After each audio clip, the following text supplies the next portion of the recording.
L'objectif en matière d'emploi, c'est de développer les richesses de la ville avec une vraie politique économique au travers des entreprises, des commerces et de l'artisanat et du tourisme. Défendre l'emploi, oui. Défendre l'emploi local, bien sûr.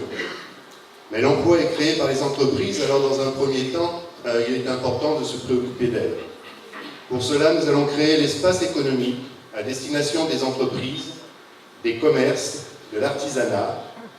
Ce lieu unique proposera une palette de services d'aide à la décision, les accompagnera dans leur développement, recensera les locaux vacants et les réserves foncières, regroupera toutes les informations nécessaires à la création et au développement d'un projet, les orientera vers les organismes appropriés, étudiera toute initiative dans le domaine de l'économie sociale et solidaire, économiquement viable ou dans le cadre de chantiers d'insertion, et enfin traitera toutes les demandes de formation.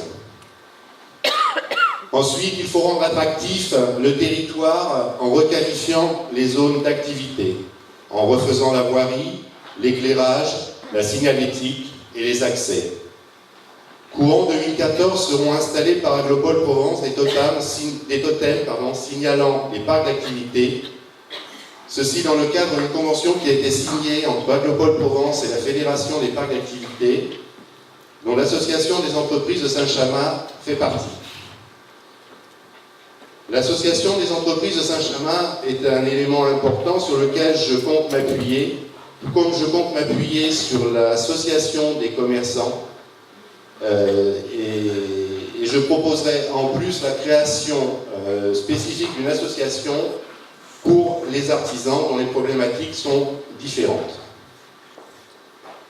Soutien et diversification du commerce de proximité, notre projet sur l'accessibilité va favoriser les déplacements, le stationnement, et d'autre part notre projet sur l'ouverture de l'étang permettra l'implantation de nouveaux commerces comme l'accostillage sur le port, de l'artisanat d'art, de la restauration en bordure de l'étang pour les promeneurs ou pour ceux qui pratiqueront des activités nautiques, pour les touristes, car nous souhaitons également développer le tourisme.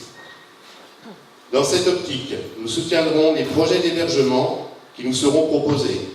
Soutien aussi pour les activités traditionnelles, l'agriculture, la pêche, la chasse. Pour terminer, nous mettrons en place un conseil économique local dont les membres seront choisis parmi les administrés. Son rôle sera d'étudier avec nous tout projet touchant à l'économie, de faire des propositions et de participer à la mise en place. Merci. Qu'en est-il du projet Casino? Est-ce que le terrain a été vendu ou pas? Aujourd'hui, concernant ce projet, le groupe Casino est propriétaire du terrain. Il est bénéficiaire d'une autorisation commerciale délivrée par la commission d'aménagement commercial, commission départementale validée en commission nationale, et ils sont bénéficiaires d'un permis de construire. Aujourd'hui, toutes les conditions pour que le groupe Casino construise sont réunies. À ce jour, je n'ai pas de nouvelles, je n'ai pas d'infos. Ils ont toutes les conditions pour attaquer les travaux. Bonsoir. Comme vous parlez de pouvoir accueillir des touristes, je me demande si ça serait possible d'envisager d'installer ou construire une marina au port. Il n'est pas du tout dans votre intention d'installer une marina sur le port. On veut ouvrir le port, effectivement, enfin le bord de l'étang à la plus grande majorité des Saint-Jamassins et des touristes, mais il est hors de question de construire une marina. D'ailleurs, la vocation foncière et le droit de sol ne le permettraient pas. On est sur une zone urbaine à vocation touristique et de loisirs, avec des limitations notamment de hauteur qui sont relativement basses, puisqu'on a de mémoire uniquement la possibilité de construire sur 5 mètres. Donc on est vraiment sur des activités de loisirs, type une petite boutique à castillage, un petit glacier, ce genre de choses. Sachant que puisque là on parle notamment des 2 anciens stades autour du port de Plaisance, il y aura obligatoirement une réflexion globale à mener et une opération d'ensemble à mener. On ne pourra pas faire du coup par coup. Il y a des demandes, notamment au niveau du port de plaisance, de développer des activités de type, comme l'a dit M. Cadiou, d'accastillage, de réparation de bateaux, etc., etc. Mais on peut aussi très bien développer d'autres activités de type ouverture vers l'étang, donnant la possibilité au Saint-Chamassin et ensuite aux visiteurs, puisque moi ma priorité reste quand même le Saint-Chamassin, donnant la possibilité de pratiquer des activités nautiques simples, que ce soit du kayak, que ce soit du paddle ou autre. Bonjour. Je voudrais savoir s'il est question d'aménager des plages. Notre projet, notre programme comprend la création ou la réhabilitation de plages, effectivement.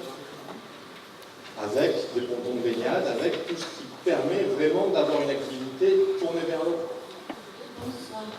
Je voudrais juste poser une question au sujet de l'accessibilité des personnes à mobilité réduite au commerce et aux services publics de Saint-Chamond. Donc en fait, au niveau de l'accessibilité des personnes à mobilité réduite, les diagnostics ont été réalisés. Ensuite, nous avons choisi justement l'axe qui va de la gare aux Alcides, en passant par le centre-ville et par les commerces, pour le réaménager et justement le mettre aux normes, puisque nous avons obligation, alors il est question que le délai soit repoussé, mais même si le délai est repoussé, la loi nous oblige normalement au 1er janvier 2015 à mettre aux normes, à rendre accessible la ville. Donc nous nous engageons effectivement à rendre accessible, alors en priorité cet axe, mais il faut savoir que les diagnostics ont été réalisés pour donner des montants de travaux d'investissement supérieurs au minimum, pour l'accessibilité à la fois des voiries et des bâtiments publics. Il faut savoir que les commerçants ont obligation aussi de se mettre en conformité par rapport à l'accessibilité, mais pour eux, ça sera difficile d'être accessible si la voirie, en premier lieu, ne l'est pas. Donc il faudra qu'on travaille ensemble sur ces problématiques. Je voudrais savoir quelle est votre vision sur d'éventuels développements de zones artisanales. Aujourd'hui, je vais être très clair, aujourd'hui, dans le cadre de la réalisation du PLU, il n'y a plus de zone créée pour de la vocation économique. La seule zone qui a été rendue, entre guillemets, à vocation économique, c'est une zone qui se trouve devant l'usine des eaux hydrauliques, devant le futur casino, où il y a un petit hectare qui a été rendu constructible à vocation économique. Aujourd'hui, ce n'est pas viabilisé. La viabilisation, c'est Casino qui, lorsqu'ils viabiliseront, viabilisera. Donc, on attend à ce jour que les travaux se fassent. Ensuite, il avait été proposé d'étendre la zone de la Pessac au pied de Bourguignon. Les services de l'État s'y sont opposés pour des raisons sanitaires, puisqu'il n'y avait pas suffisamment de réseau assainissement, et surtout vu que les rejets allaient vers la petite station de Cornillon, c'était ingérable et ne pouvait pas accueillir l'extension d'une zone d'activité sur la commune de Saint-Chamond à ce moment-là. Après, il reste du foncier privé.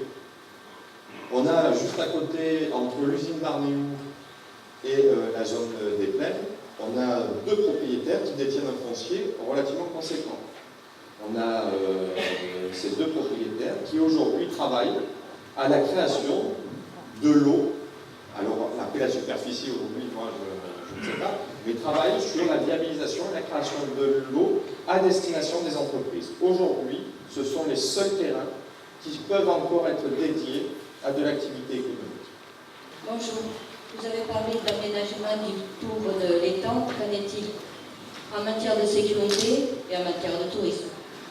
En matière de tourisme, aujourd'hui, on a un gros problème, c'est la capacité d'accueil. Capacité d'accueil, aujourd'hui, elle se réduit à un certain nombre de chambres d'hôtes. On a un camping qui connaît quelques difficultés. Le touriste, aujourd'hui, il est de passage. Il a un patrimoine relativement important à visiter, mais il ne peut pas rester. Donc ça, c'est un gros problème. Donc il va falloir qu'on réfléchisse sur comment retenir ces touristes. Sur la sécurisation des bords de l'étang de Berge, je ne comprends pas bien la question, mais je vais... Ou alors si vous voulez la préciser. Non, oui. Simplement, si vous viabilisez ou vous arrangez le tour qui fait partie de le bord de l'étang de Berge, qu'est-ce que vous faites en matière de sécurité pour que les gens, les touristes, n'aille pas embêter les propriétaires du bord de l'étang. C'est que quand on crée un quelconque sentier, que ce soit un sentier du littoral, un sentier de randonnée comme il s'est fait là dernièrement, les obligations, c'est de bien signaler, c'est de la signalétique, c'est du balisage, c'est de bien montrer jusqu'où les gens peuvent aller.